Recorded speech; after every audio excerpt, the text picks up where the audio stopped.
Joining me for this mission is Sean and our very special guest, Star Trek Online art director, Thomas Marrone. So welcome, Thomas. Thanks for having me aboard, Captain. No, thank you for subjecting yourself to this evening. So should we address you as Lord High Graphic Deity, Thomas the Cat, Mr. the Cat, Mr. Marrone? I mean, how would you like us to address you this evening? Thomas is fine. And Sean, how are you doing? Are you as excited about tonight as I am? Oh yeah, completely. I haven't spoke to anyone at Star Trek Online ever before, let alone the lead artist over there. So Thomas, it's a pleasure. Thank you so much for having her. We'll have plenty of questions for Thomas this evening. So before we go any further, Thomas, we just got to get this right out here, okay? We gotta address the elephant in the room. When are we getting a MOOPSY combat pet? MOOPSY. I couldn't tell you. We haven't seriously talked about it. We all agree that it's something that we want to do, that we should do, that we need to do, that we're required by fate to do, but we haven't made any solid plans, which is kind of the first step. So what I'm hearing is it's confirmed. MOOPSY combat pet coming at some point. We would be fools not to. I think we'll be talking about this a bit later. I hope you all were excited about the anaphasic candle news. We will be talking about that later. If we do the anaphasic candle, I feel like MOOPSY is also a shoe-in. So Thomas, do you have a favorite patrol? As a kid, I remember reading like PC Gamer and those game developer magazines, and they would all, whenever they did interviews with game developers, they would always ask like, "What games are you playing?" And and a lot of times the answer was like, "Well, I'm just too busy. I don't really get to play a lot of games." I remember that as a kid, I was like, "Oh, that's BS, man. Like, I would never stop playing video games." And then like nowadays, I sort of sympathize because there's a good chunk of my job it's a lot of playtests, and so we're playtesting STO for all the new content that we're working on, and I'm also working on a book right now, so I'm spending a lot of time after work doing that, and so it's just not a lot of time to play STO in a while. And then there's another really, really silly reason that I haven't played a lot of STO lately, and I hate to admit this, but my main ship is a Manticore, the T6 Lifetime Destroyer. Yep. And I've never had time to remaster that ship with all the other remasters we've been doing. And so like when I get in the Manticore, I look at it and I'm like, oh, this is so old and busted, and I'm like, I want to play STO again, but I want my ship to be, to look good. And then I try to switch over to some of the other ships that we have remastered, and they're just not the same. It doesn't fly the same way. I really like the Destroyer combination of like tactical and engineering and stuff. So it's been a while since I've really just jumped into STO and flown around. Can you tell us anything about this book that you mentioned? Oh, it started off because there was in one of the new Star Trek shows, somebody said something about ships that just wasn't right. It's like calling a ship that was a brand new ship, somebody called it like a refit or something. So I was sort of sitting there and I just started to fume. I'm like, not how it works. Not how it works. It's not what that means. And then so I was like, all right, I'm gonna get this out of my system. I'm gonna write this Twitter thread that like sort of goes into detail on like what, where do class names come from? What's the difference between a refit and a new ship? And what do registry numbers mean and all this stuff, right? And so like I write this outline of this Twitter thread that's basically a Starship Manifesto about like, here's what, here's where all this stuff comes from, the naval conditions behind it.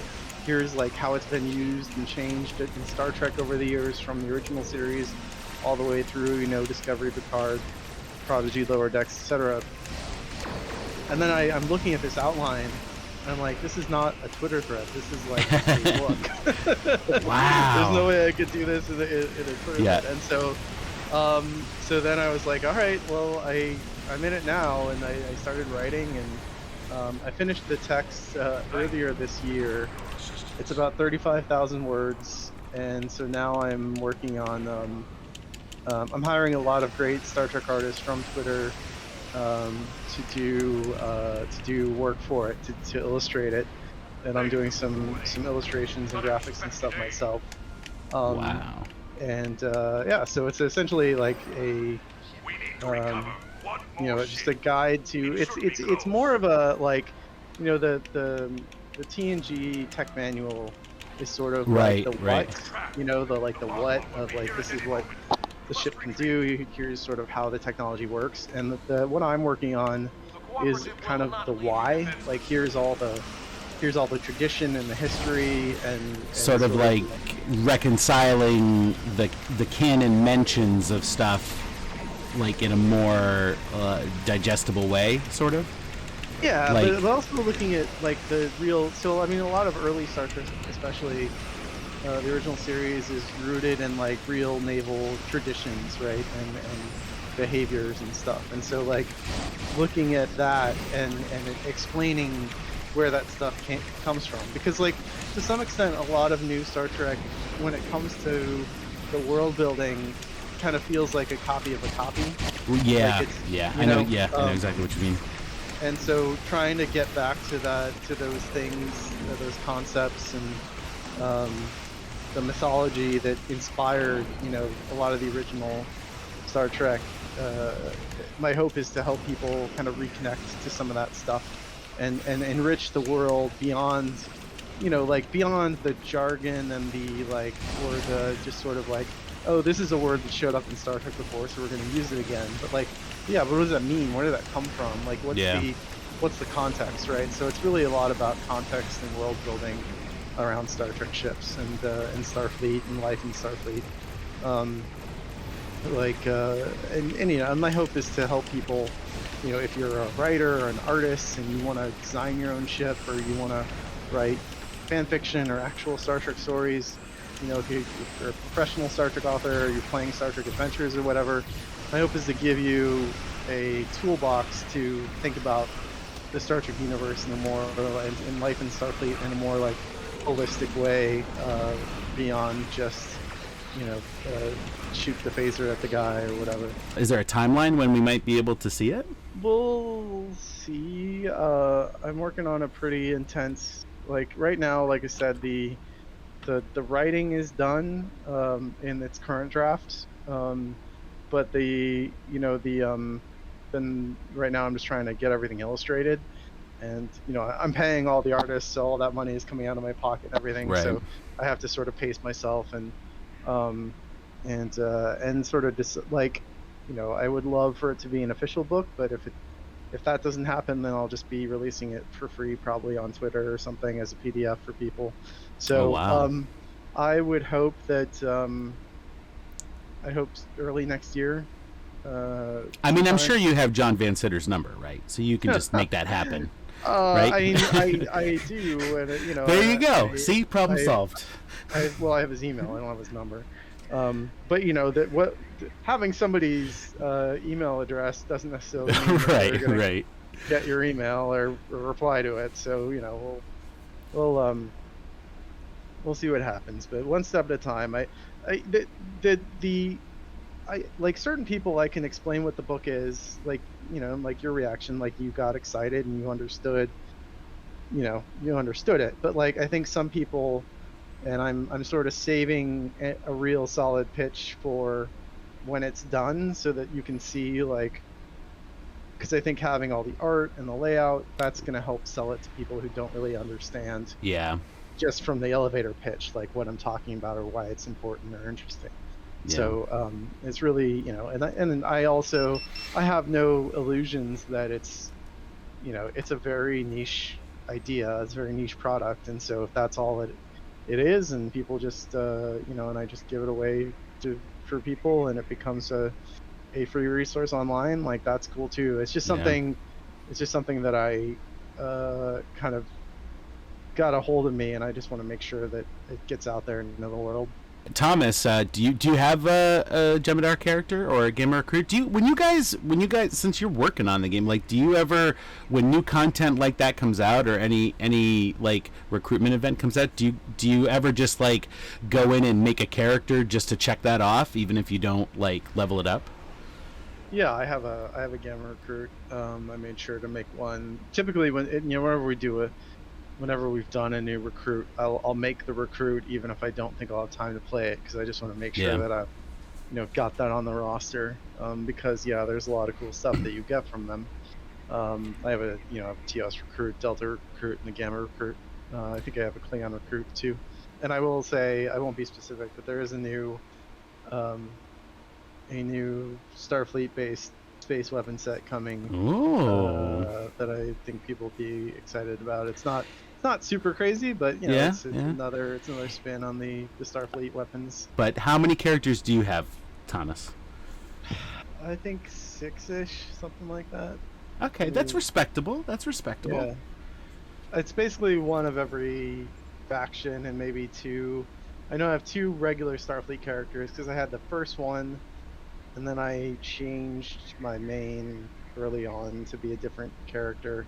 I think after Cations came out, I made a Cation. Nice. And then and then I've got the one for Discovery, TOS, Romulan, Klingon. Discovery, like all the starting. I might have 2 Klingons because I have a Gorn. I might have like a regular Klingon, but I don't remember. Off the top of my head. And then and then Jem'Hadar that we talked about. All right, well, let's move on to something that you probably can tell us a lot about, and that is the Dauntless 2 Command Science Destroyer from Star Trek Prodigy is joining the Infinity Lockbox on October 12th. So what can you tell us about the design process for this ship? Because I gotta say, I think the original Dauntless is one of the ugliest ships ever made, but somehow someone has made it look way better. Yeah, well, I mean, that wasn't us. We were just sort of following the lead of Prodigy on this one. We got some good reference from our friends on the Prodigy team. We've been really lucky to have Aaron Watke, one of the co-executive producers on Star Trek Prodigy. He, I've got I talk to him every now and then, and he came on the 10 Forward stream when we announced the Protostar, and he got to look at the Protostar and see Murph and everything. I saw that. Yeah, that was he seemed really, really impressed and really excited about the results of those. Yeah, that always makes us feel good when the people behind the shows are impressed and excited about what we're doing. Oh, and the slipstream drive for the Protostar too. I mean, that looks absolutely gorgeous. Yeah, that was done by our effects artists. Both of our effects artists, Chris Menard and Andrew Nielsen, worked on that. Andrew Nielsen was a point guy on that. Andrew did an incredible job matching the show, in a very complex effect. And there was a lot on the Protostar. The Protostar was a crazy ship with a lot of things we had to get right. We had to have the proto warp.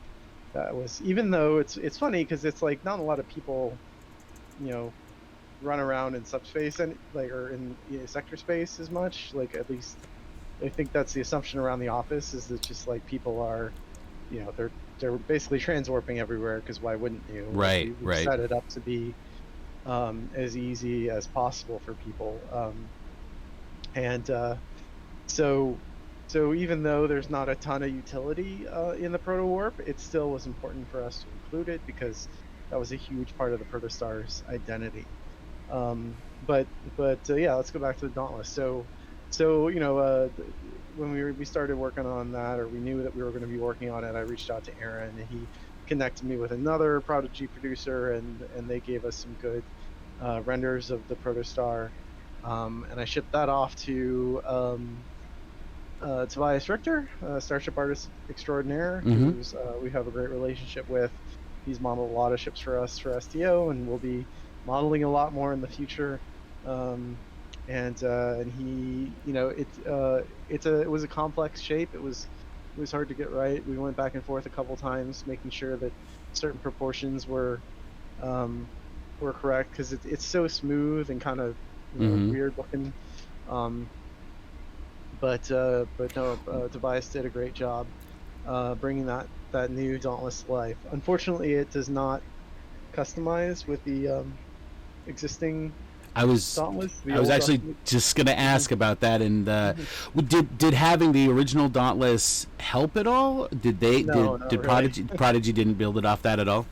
No. And any somebody was asking in chat, I might as well ask now, is any plans on any updates to the original Dauntless now that this one has come out? I don't think so. We might have been able to do it. Might have an excuse to do it if they had just, reused that design for theirs. But I think it's just. I mean, ultimately, when we think about what remasters we're going to do, there's a lot that goes on in my head about planning and the calculus and what's the biggest bang for your buck, and so recently we just did two really big ones, the Protostar and the Avenger, and those were both essentially building a brand new ship model. That's essentially the amount of work that went into it. Yeah. And that would be the same for the original Dauntless. And it's just hard. It's sort of hard to justify for a ship when it doesn't actually have anything to do with the new ship we're putting out. Right. When we planned out what the new legendary skins were going to be for the Protostar and the Avenger, thankfully we were able to pick new skins that required us to, for the Protostar, it required us to remaster the original, and for the Avenger, the Inquiry skin was, limited in scope enough that we could spend the time we would have been spent on an entirely new skin. We could spend that on remastering the Avenger, and so it's a lot of it is, I'll admit, to some degree subjective. In the sense of like, what do I think people want the most? What do I think is the most important for us to clean up and bring a higher quality bar to? And obviously, I know that like every ship has its fans, but where do we, it's also a matter of like what's hurting the most, like right. What models are the oldest, and the original Dauntless is certainly an old model, but it is not as far away from the source material than some other models in the game. Yeah. And it doesn't feel as dated necessarily as like some of our old like tier 3 Galaxy variants, right, that are just like super gross. So there's just a lot that a lot of plates you're spinning, and a lot of concepts and ideas and priorities that you're trying to weigh when you make decisions about, do we remaster this? Do we make a new ship? What are we doing? It's there's a lot that goes on when you're trying to make these decisions. Yeah. You have a limited amount of time. Sean, why don't you tell us about the Halloween event that's coming up? Yes, the time for spooky adventure has returned. It's time for STO's Halloween event. This 3-week event from October 12th to November 2nd includes 2 patrols in addition to the task force operation known as STO. And it's on all platforms all at once. So participating in this event grants daily progress towards the grand prize, which is Sylvia's feline charm. Let me jump in there. That was a mistake on the blog. So we're not doing Sylvia's feline charm this year. It'll only be the anaphasic candle. So just to make sure that everybody gets the word on that. But besides that, what's important is that we're getting the anaphasic plasma candle device. This candle has a plasma manifold that actually acts as a summoning signal for the anaphasic life forms, which will come when called. This life form favors the candle's owner and tries to protect the holder. One such candle was passed down as a family heirloom to Dr. Beverly Crusher of the USS Enterprise, but it was destroyed when the life form became obsessive and attacked her friends. Probably the coolest thing about this candle is that it summons Ronan from that episode, and our character artist Amelia Marsh, she did a great job reconstructing Ronan so it looks like him. So if Ronan kills an enemy, he actually possesses the body of that enemy and then uses them to attack other enemies. It's a really cool trick, and it feels exactly like what you saw in the episode. I'm excited for people to get their hands on it. That possession only works on like humanoids, it doesn't work on like V-Rexes or whatever. So I have two very important questions here, Thomas. Number one, who came up with the idea to do this? I did. Okay, here's my second question, and you're going to be able to answer this, okay? What was the reaction on the Zoom call when you presented this idea? Well, when I pitched it, I was like kind of joking, but not really. That's how I framed it, I think, because we were trying to figure out like what's a good Halloween reward, because we used up all the cat's paw stuff. So we were just sort of sitting in a meeting and like, hey, what about the Howard family candle? And everybody kind of laughed, and we thought about it, and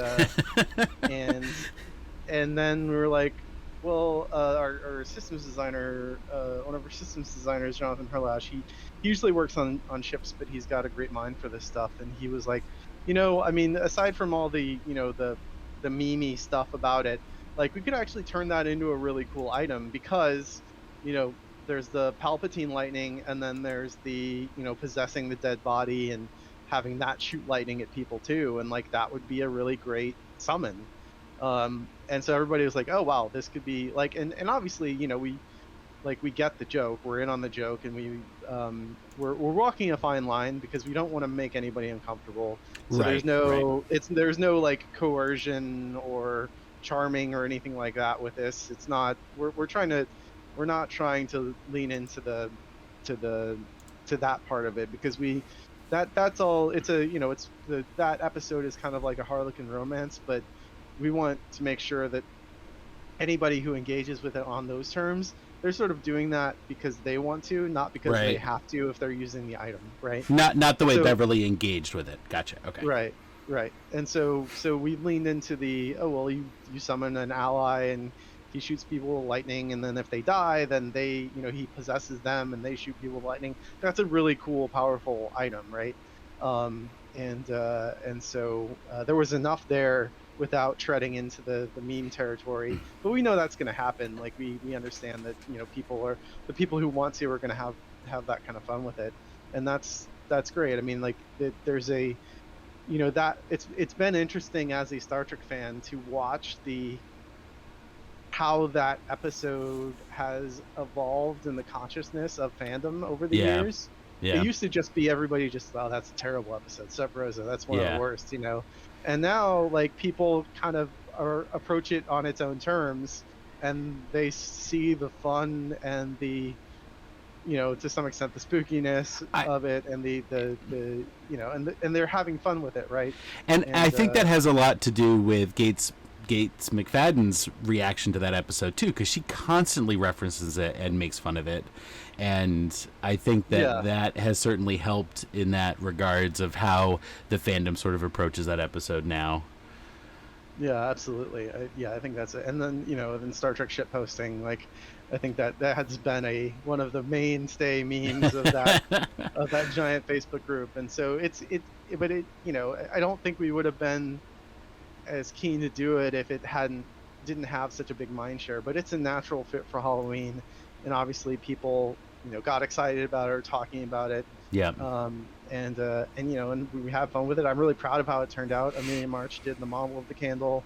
Weston Pierce, our animator, made some great animations. Weston. I mean, since Weston's come on board, I mean the game has really been elevated, and please extend as somebody who has a film background too, like he does, like what he's brought to the game has been a joy to experience. Yeah, absolutely. And so there's an emote where if you get the candle, you can pull it out and emote and use it like kind of Scrooge, like looking around with the candle and everything. It's nice. It's a nice little bonus. So I'm really proud of it, and everybody involved did such great work. Chris Menard did the effects work for Ronan, shooting lightning and the possession, the ghost cloud possession that he does. It's really, really cool. So I'm excited for people to get their hands on it and try it out. If you have questions for devs like Mr. the Cat here, go ahead and send us an email at info@PriorityOneArmada.com. And just put the subject line dev questions, and we will try to get those on. And here in a few minutes, we'll have some community questions that we got for you, Thomas. We have 3 questions, and one of them is, would the Gorn Destroyer from Strange New Worlds likely be added to the game in the future? Any time frame is the other the end of the question. That's certainly an interesting ship.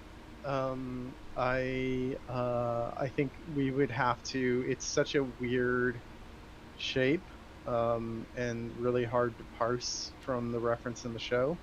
We would almost certainly need to get our hands in the actual model from the show to be able to build it, because we just wouldn't be able to guess. I mean, some ships, we're able to like take a bunch of screenshots, and maybe somebody like Dave Glass will post like orthos, renders of the top, bottom, left, right, front, back.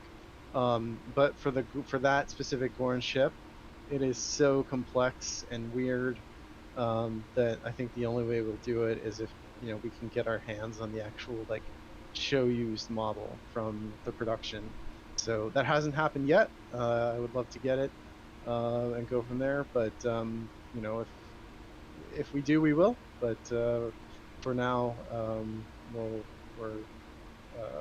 we're on to other things. So again, another question for tell us about future ships. Mm-hmm. You have Jerry Taylor coming with the question. Now that the jellyfish has been added, it's a symmetrical ship. Will the Borg cube, spear, or probes be made into player ships eventually? Are you guys planning on doing that? It was a little easier with the jellyfish, and I think with the way we sort of got around that was just we made a giant, wide trail to kind of help you figure out your orientation. I actually was really surprised how popular the jellyfish was. I expected that we would get, that some people would want it, but it was really cool to see how many of them were around our space dock once people started earning them. I think never say never on those things. I think there's a bigger challenge for something like a Borg cube or a Borg sphere for a variety of reasons. Because it's they don't move the same way that player ships move, right? They don't bank. The jellyfish, we could limit the banking a bit, but it's still banked a little bit. And since it was flat, we could do sort of a big nice flat trail. But doing that same thing, I think on a Borg cube or sphere presents some other challenges. So it's certainly something we're interested in doing, and something we're gonna continue to investigate. We've talked about it a lot, but some of these things you just have to like spend time prototyping and iterating, and that has to happen between all the other stuff that we got to put out. So I think it's a solid, maybe. Certainly we know people want them and we want to make them, but finding a way to do it doesn't totally destroy the immersion, right? Because we even talked about simply just putting a big arrow in front of your cube, like this is the way you're pointing. It's just like, yeah, we could do that, but that doesn't really feel good. That's not going to feel great for people to have that, thing floating out in space, and it can be kind of an eyesore. So, Yeah, feels silly. Yeah. And this last question just goes really well into this from the community. This is also from Lance. Have you considered adding the adapted trait that the ground Borg enemies have, and have that be given to the Borg non-player character starships? That's it's come up, but that would be sort of a huge undertaking. And when adding it to the ground was a huge undertaking, and so doing that again in space, and I think it makes it even more complex, because the kind of all the different energy types there are in space. I don't know. I'm not a systems designer. It's not really my area of expertise, so I don't want to go too far in the weeds. But I think it's something we sort of briefly talked about, but was very much a like, oh no, there's no way that we could do this with the kind of everything else on our plate already. When is the Manticore Heavy Destroyer remastering? So I mean that would be a thing that I would probably do in my spare time, which is sorely lacking right now. So you got that book to write. Yeah, the book is really the big thing that I want to get done, and then after that, who knows? But but there's still a lot to do for that book, so it's not going to be done anytime soon. So when you're designing or when you're working on ships or models, like especially when you're creating new stuff, or influencing new stuff or giving notes on new stuff or whatever level you're at, what's the strangest place or the strangest object you've ever pulled inspiration from?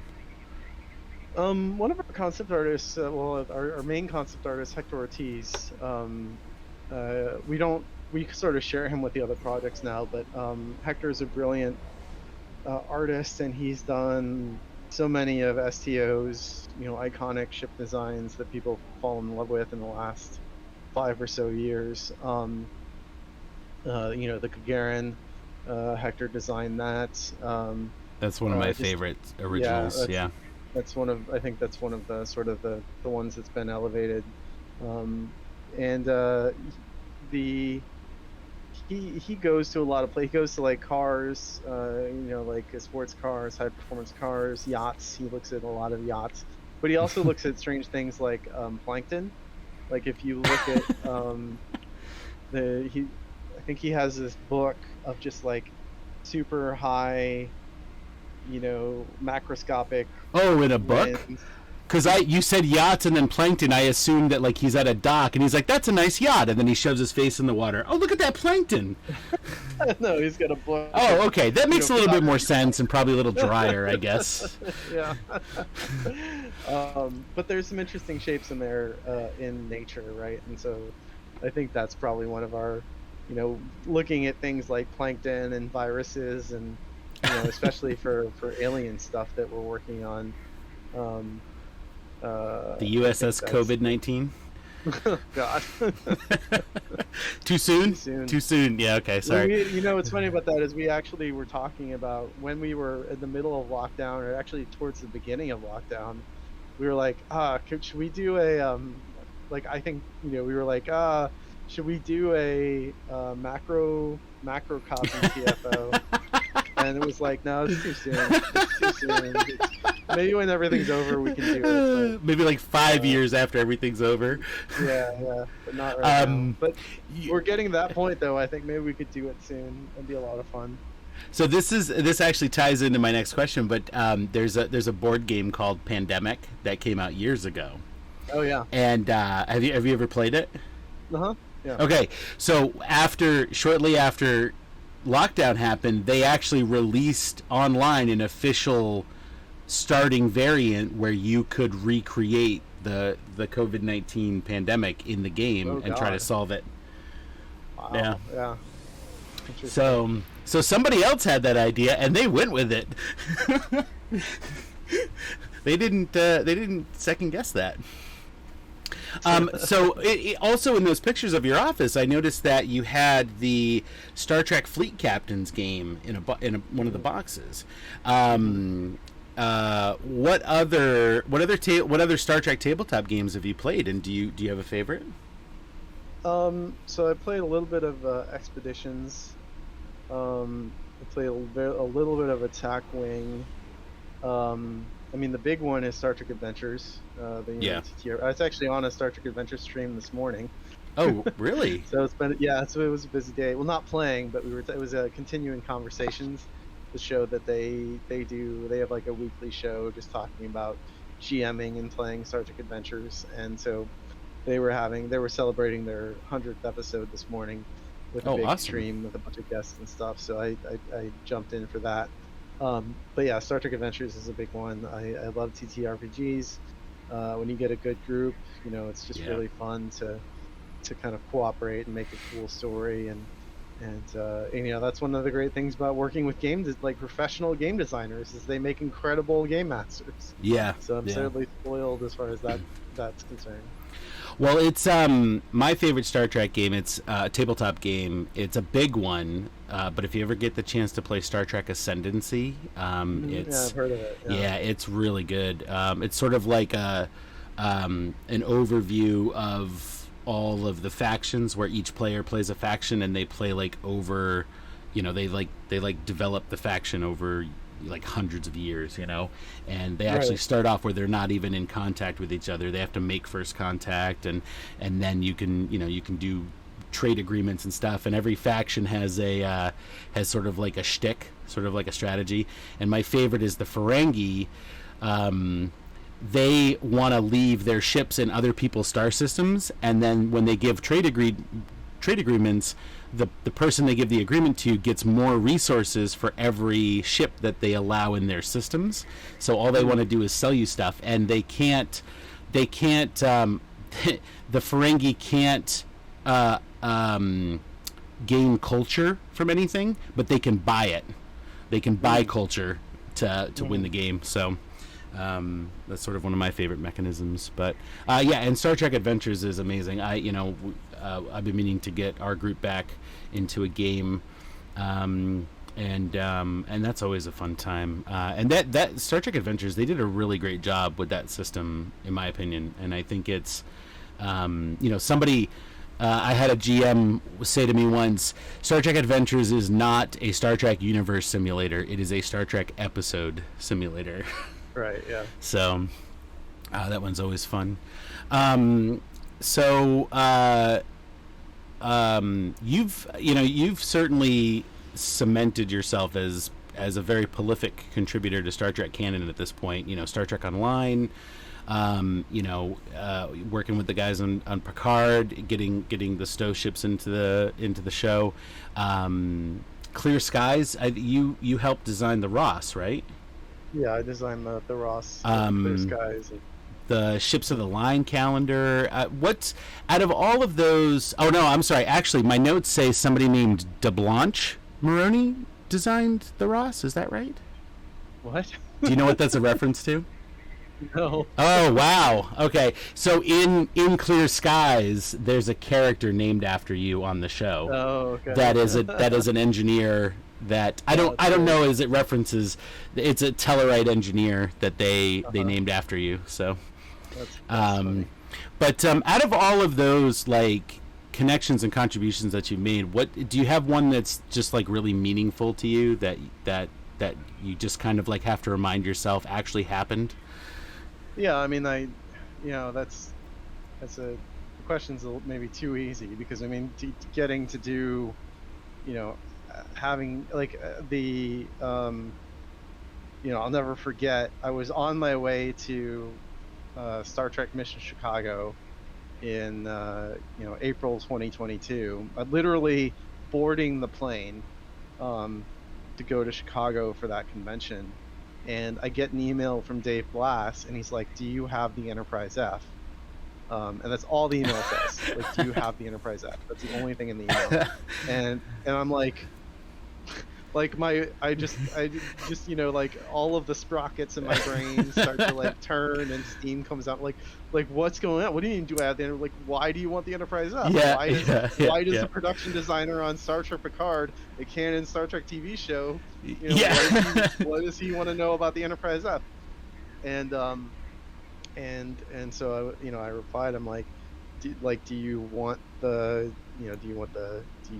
model to use in the show, and do you want the Yorktown version and the original? Do you want a poster for your bedroom, or do you want like the files? Like, how far are we going here? Like that, right. I can imagine how that ambiguous email probably sent you into a spiral. Yeah. And so and he was like, well, we want, I think he was like, well, we want the original version or whatever. And I was like, okay, well, if you want the original version of the Enterprise F, the model for that hasn't been, I think it had been 5 years. I think 2016 or 2017 was when we had last touched the Odyssey model. And so I was like, that hasn't been touched in a long time. I'm going to have to build a new one for you.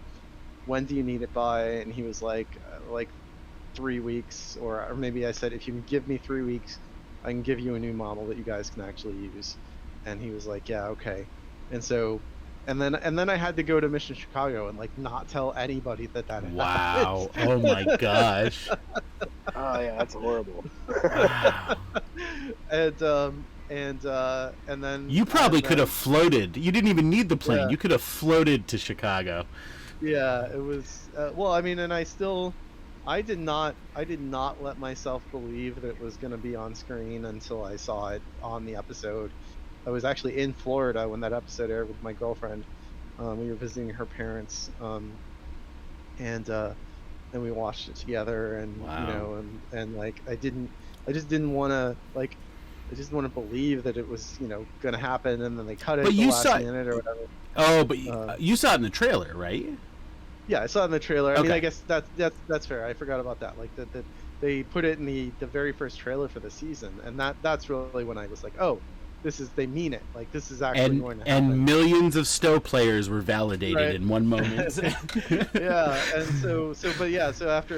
but I mean, like, I didn't, you know, I was excited, and I was hopeful, but I was also I didn't want to get so hyped up that if they did have to cut it or decided not to use it, that that would be conversely the biggest letdown, right? So anyway, but I spent, after I got back from Chicago, I spent the next 3 weeks doing nothing but rebuilding that ship. Wow.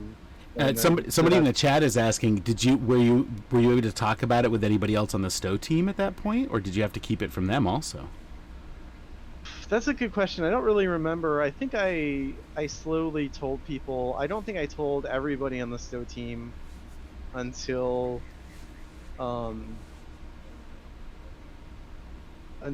we had, like, it might have been the trailer, when the trailer came out. Like it was very, like, Al, our creative director, our executive producer, I was still the associate art director at that point, so my boss, the actual art director, Bill Yates, those people knew, but the broader team, I did not tell for a very long time, because again, I didn't want to put that out there and then, they change their mind or whatever, Right. because that stuff happens all the time. Like there have been times when we get inside information from Paramount about what the plans are for season X, Y, or Z of a show early on, and then so we sort of like, oh, okay, well, we'll do this if they're going to do that or whatever.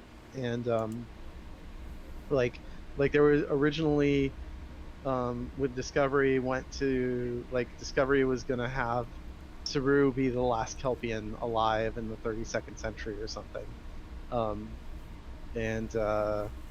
or like he was going to be the only Kelpian in Starfleet because the rest of Kelpians were going to be locked in some time vortex, or I don't know. So there was like some reason where we were like, okay, well, we can never make Kelpians a playable race, which was a bummer, right? Yeah. And so we just sort of like abandoned that idea, and then that season, seasons 2 and 3 Discovery comes out, and it turns out they totally abandoned all of that. Yeah. None of that was a problem. After all, it's like, Yeah. oh, well, we could have worked, we could have put Kelpians in STO, I guess. Yeah. But, maybe we will still eventually. But, it's just stuff like that changes all the time. You never know what it's going to change, how it's going to change. And so I just, try to brace myself against the idea that it wasn't going to happen. But it did happen. And it got such an incredible introduction with the fireworks and everything. And I don't know. I doubt that the people who did that play STO, but it felt so right, with the lifetime sub fireworks emotes that you always see in the SD. Like that was a perfect way to show off the ship, and it was a beautiful moment. And I certainly got emotional seeing it. But that I kind of feel like that my career has peaked now, and I can go right off into the sunset. Yeah. If I could afford to retire, I would. I cannot afford to retire, so I got to keep working. All right. Well, I want to keep talking about stuff, but I want to do the giveaway and then start our last one and see if you can guess what the theme is here. So, so the winner of the comic book is who do I gotta send this to? Bort Cobain. Bort Cobain. That's a great name, Bort Cobain. So congratulations. If you want to message the let's see, that was a Twitch viewer, I believe. If you want to message the Priority One Armada Twitch with your I guess email, and then we'll have I'll pass that along to you, Sean, and you can you can get those details from them. Does that sound good? That's right. You have to send me your address so I can send you this, and I'm going to include a couple other things, Star Wars swag. But yeah, you just have to get me your address. You can send it directly to my IG, which is aggressively relaxing, or pass the email along. Or you can find me on Turcon in our Discord. Anyway, try to get to me, and I will get that comic out to you ASAP. All right, so for our last giveaway, which is 5 Lockbox Master Keys. Did you mean Star Wars or Star Trek? Because you said Star Wars swag. Oh, no. I mean, I'm fine. I'm bitrektual, so, it's cool. Star Trek specific. Okay, cool. All right, so if you want a chance to win 5 Lockbox Master Keys, type into the chat the word Ghostbuster. The word Ghostbuster. So, Thomas, the words for tonight's giveaways were Rebel, Goose, and Ghostbuster. What is the theme for tonight's giveaways?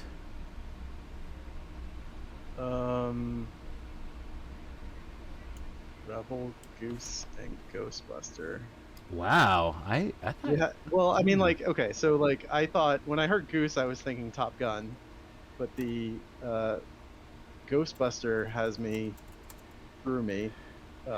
I'll give you a hint. Can I give you a hint? Okay. It has to do with our very special guest tonight. Oh, are those Halloween costumes that I've had? Yes. Those are things that you've cosplayed as, or Halloween costumes, or that you have shown. Yeah. Well, good, Okay, you got it. I So. was racking my brain. What is the connection? No, they're all for anyone who wants to visit Thomas's Instagram.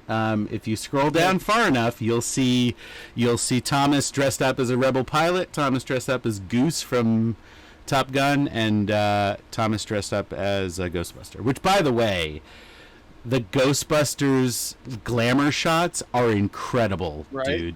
So holy good. crap! A former cryptic coworker took those. She has a photography setup. Oh my gosh. I was like, wait, is this there's the one with the book that's glowing and stuff? I was like, this looks like it's from the movie. Right, yeah. No, she just she had this big LED light square, and she just put it inside the book, and it was bright enough that it cast that light. And she had a fog machine. It was awesome. She's so good. Yeah. Her name is I think Twixler is her handle in different places, but Robin is her name, and she's an amazing photographer. Well done, Robin. A side gig. Yeah. She's an animator, a video game animator, and she worked at Crypto for a while, but she's on to other things now. But yeah, I'm so pleased with those, and I love that outfit because we went to the theater. I have a couple friends who have jumpsuits too, and so we all got together and went to see Afterlife together. Oh, and nice. I had my pack with me and everything. Yeah. And when we got in the theater and everybody cheered. It was so great. Oh, wow. Everyone was super hyped to see Ghostbusters in the theater with them. It's cool. Yeah, and I mean, you got the patch with your name on it. It's really, really, really well done. And I mean, clearly Ghostbusters has a special place in your heart because I see more of those on your Instagram than anything else. So. Well, growing up, I think that's one of the fun things about Ghostbuster. I like that people they want to be franchisee Ghostbusters. It's not about cosplaying as a specific Ghostbuster from the movie. It's I want to work for the Ghostbusters myself, right? And yeah, I think that's what's neat about that group of people and those cosplayers. Yeah, that's really cool. So getting back to this thing called Star Trek, Before we do that, I just have to say, I just watched the movie Casper. For the first time. Oh, yeah. And I don't know if you guys remember, but I remember. Yeah. Ray's time. call somebody else or something. Yeah, I mean, he's got his mustache on. Yeah. That That made me actually. I watched that cameo. I heard I had totally forgotten about it, and then I saw somebody mention it on Reddit or something, so I went to watch it, and I got so mad because I was like, Ray can handle those stupid notes. This is dumb, Right? I'm gonna write a book. I'm gonna write a book about how he can do that. Thankfully, I didn't have that level of mania. Okay. I'm gonna write a novel about how Ray takes on the ghost from Casper. Well, I'm not dead yet, so maybe. Well, if this one's successful, that's your sequel, right? There you go. There you go. That's your next book deal. Oh my god. So speaking of like getting the Enterprise F and contributing to that, like what was it like going to the premiere for season 3? I mean, like, because in my mind, there's like season 2, not the expected, show we were expecting, but so going into season 3, like even though the trailer there was some hype with the TNG cast coming, but like how magical was that experience going to the premiere and seeing, what was it, the first 3 episodes or 4 episodes or something? I only remember it being the first 2. It might have been the first 3, but no, it was. I mean, I've been lucky enough to do that, I think, twice, because I did that. I was able to go to the premiere for Picard season 1 actually. Oh, cool. As well, and that it's incredible. I mean, it's you're super lucky to be there. You're rubbing elbows with like people who make way more money than you do, have way nicer suits, it's I think you're just I'm super self-conscious when I interact with celebrities or people that are very influential or whatever, so I don't really say much. I'm not a great like schmoozer. I wish that's actually something I wish I was a lot better at in those situations, is kind of getting myself out there more. But you know what, it's still an incredible place to be. It's incredible to be there to see that with a bunch of other, I mean, they do Paramount's pretty good about inviting a lot of fans to those events, and then they have the talent there that worked on the show. It's really cool, and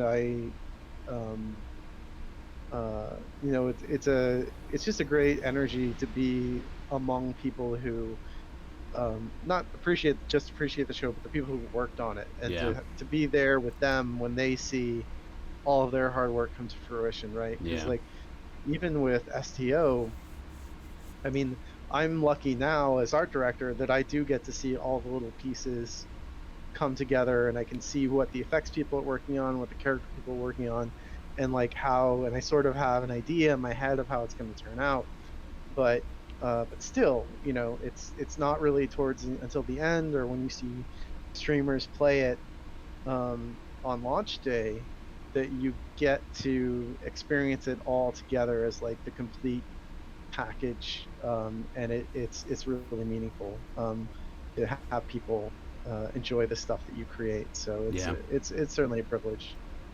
Do you when STO releases new content, do you ever like sneak onto streams or watch YouTube videos of people experiencing the content and seeing what their reactions are? Absolutely, and I'll be the first one to like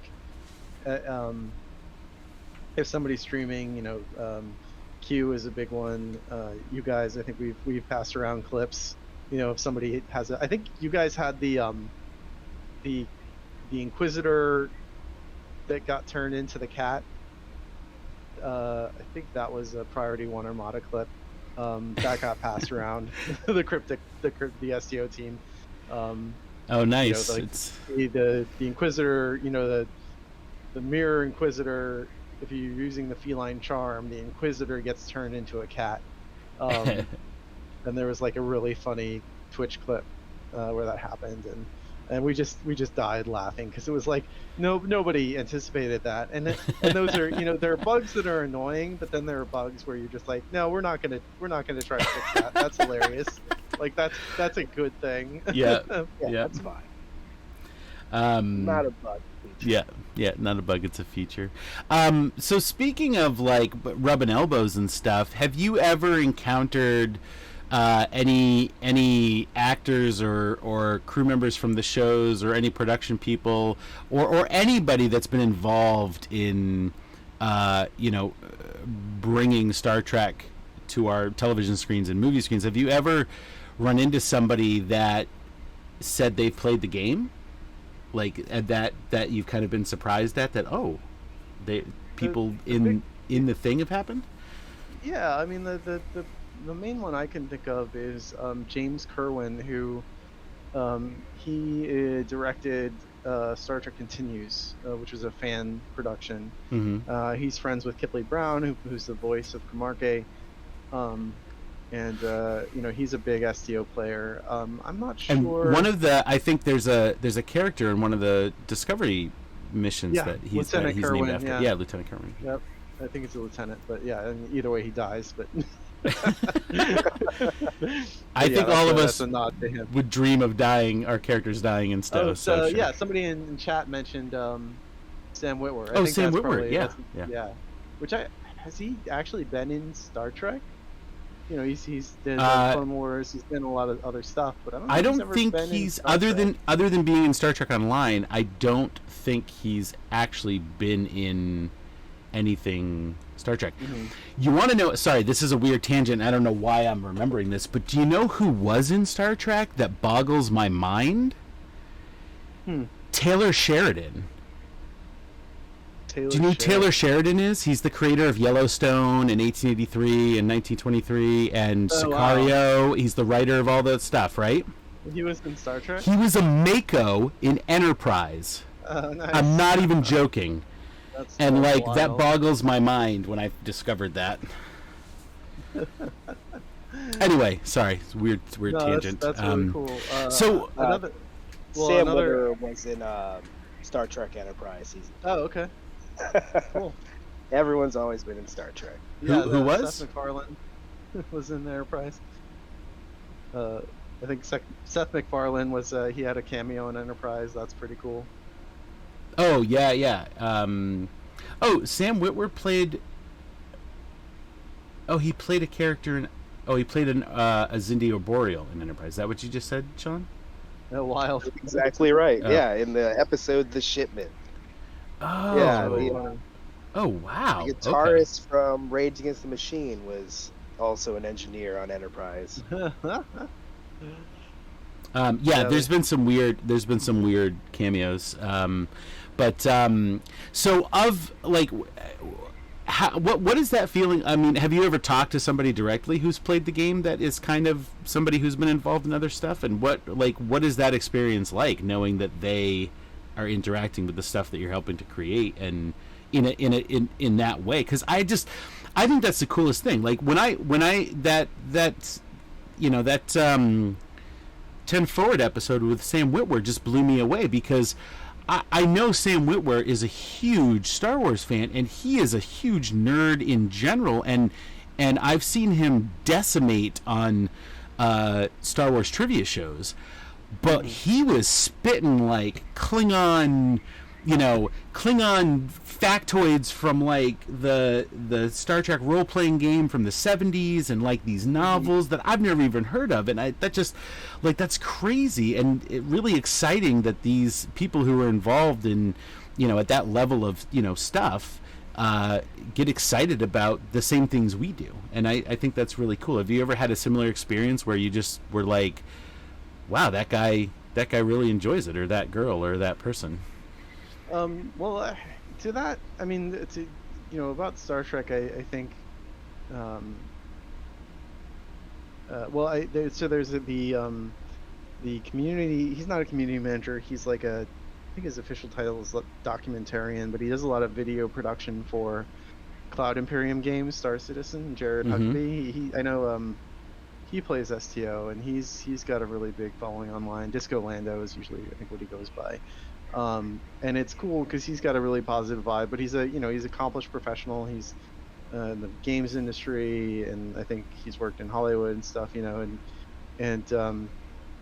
I think the guys from Greatest Generation have played a little bit of STO, the podcast. You know, but anytime somebody that, you know, whose work you respect, anytime if they don't play STO, but they, you know, I mean, Doug Drexler, he's got to be in his 70s. He doesn't play video games, but, you know, he's commented on my work, and he's like, this guy gets it, you know, and to hear that from somebody like Doug Drexler is, you know, like, again, it's just like, all right, well, I guess I can hang up my hat. Like, where do I go from here? Yeah. You know, and it's, you know, like, kind of like you said, like, as a creative person, you know, you're sort of, you obviously want your idols or the people who inspired you, you want them to, you would love for them to approve of the work you're doing. Exactly. Yeah, and but also the other thing that I think we're, you know, as creative people that we're chasing is inspiring other people, other talented people or skilled people to create something of their own, right? So, you know, I love it when I see demo record using STO, demo record videos using STO. I love it when I see fan art. Food Cubes on Twitter, she has some amazing STO fan art that's incredible. Pundis, again on Twitter, he does really awesome renders with STO ships. You know, I love that stuff because it's great seeing something that you created kind of infect other people and give them that desire to make something cool too. Yeah, that's awesome. Does Dave Blas play? Or has he played Star Trek Online? Know. I've heard somebody say that he does or did or tried it. I'm not sure if he plays regularly. I think, you know, I think we are so lucky to get an ally in Dave. However he found out about us, you know, I asked him and he told me that it was basically, he just sort of Googled Star Trek ships just to kind of see what people were doing. And he kept coming across cool ships, and he's like, "Oh, that's cool. What's that from? Star Trek Online. Oh, that's cool. What's that from? Star Trek Online. Oh, that's really neat. Where's that from? Star Trek Online." I mean, you do make the best ships. You guys do make the best ships. I'm just, you know, that's a fact. It's not, you know, Google knows it. Obviously, now Dave knows it. So, you know. And so he, and then somehow he tracked me down on Twitter, or happened to see a post I made, and reached out to me, and we started talking, and you know, things got rolling from there. But, you know, like I say to people a lot that, you know, there's two ingredients to success, and the first ingredient is hard work. Obviously, like you have to do a lot of work to get to the point where when the second ingredient, which is luck, kicks in, that you're ready and able to take advantage of that opportunity, right? Yeah. And so we certainly, we got lucky, but we worked very hard to be in a spot where we could give, you know, we remastered so many of those ships. We remastered the 2410 ships, we remastered some canon ships. So even though they weren't, you know, video game ships, real-time ships weren't good enough to be like a hero ship, they were still good enough, kind of straight from the game in some ways, to, you know, show up in the Starfleet Museum in the background, or in the big fleet shop, right? And like, you know, if we hadn't done the work we had done, they, you know, the effects house wouldn't have been able to use them, and they wouldn't have become canon, right? So it's it takes a lot to prepare yourself for those opportunities, you know, if you're lucky enough for them to happen. Yeah, and the last thing I wanna ask you about too is that, you know, from your perspective, you know, because you're connected to it obviously a lot more than the rest of us, but what's the sense of like the overall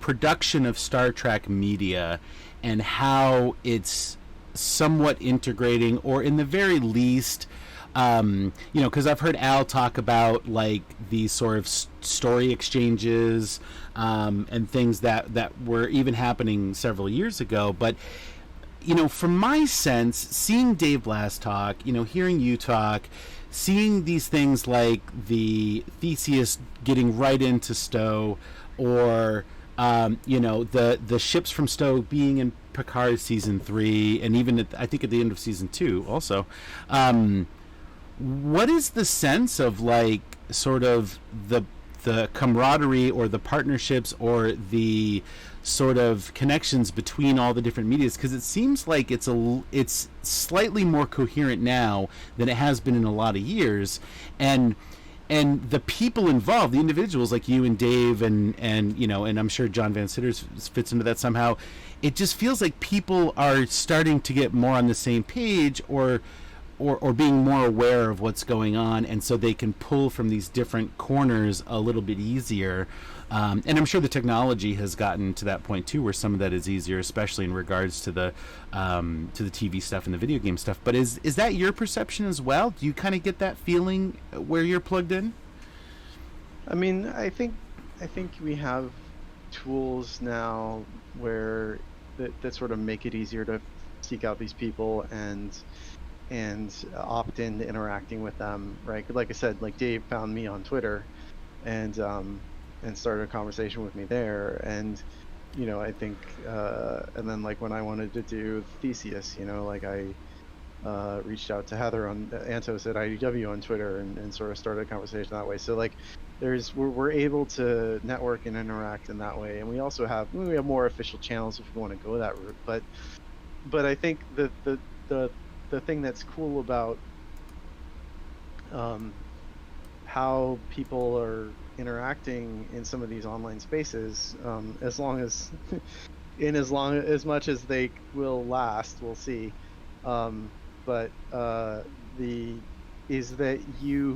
It's not that you can reach out to somebody, it's that you can look at their posts and what they talk about, and you can get a feeling for, oh, I think this person cares about the same thing I care about, and so you know that they're going to be receptive if you do reach out to them, right? You can sort of vet the interaction and like, you know, do I think they'll want to talk to me about bringing the Theseus into STO? Like, do they even, you know, is that something that I think they would even want to open a conversation about, right? Like, you can get a sense of what their interests are and what their passions are, and how that lines up with where you're at and what you want to do, and so it becomes a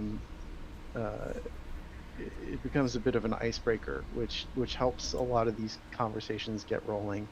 Thank you to our Patreon supporters for helping to make all these Priority Armada shows and streams possible. Well, that's it for this interview with Thomas Marrone. Don't forget to like the video and leave a comment below with your thoughts. Follow us on Twitter over at P1 Armada. Check out our website www.PriorityOneArmada.com for more information on our Star Trek Online in-game fleets. And join us every Saturday for the Priority One Armada livestream, where we go more in depth on this week's Star Trek Online news and take you, the viewers, on an away mission to earn in-game loot. Viewers can also win loot by entering our giveaways during each livestream. There's every Saturday at 9 PM US Eastern on Twitch, YouTube, Facebook and Twitter. We host a range of other streams throughout the week, focusing on different Trek games and news. If you want to, subscribe and hit that notification button so you don't miss out on all the latest Star Trek news. That's it from me. Live long and prosper.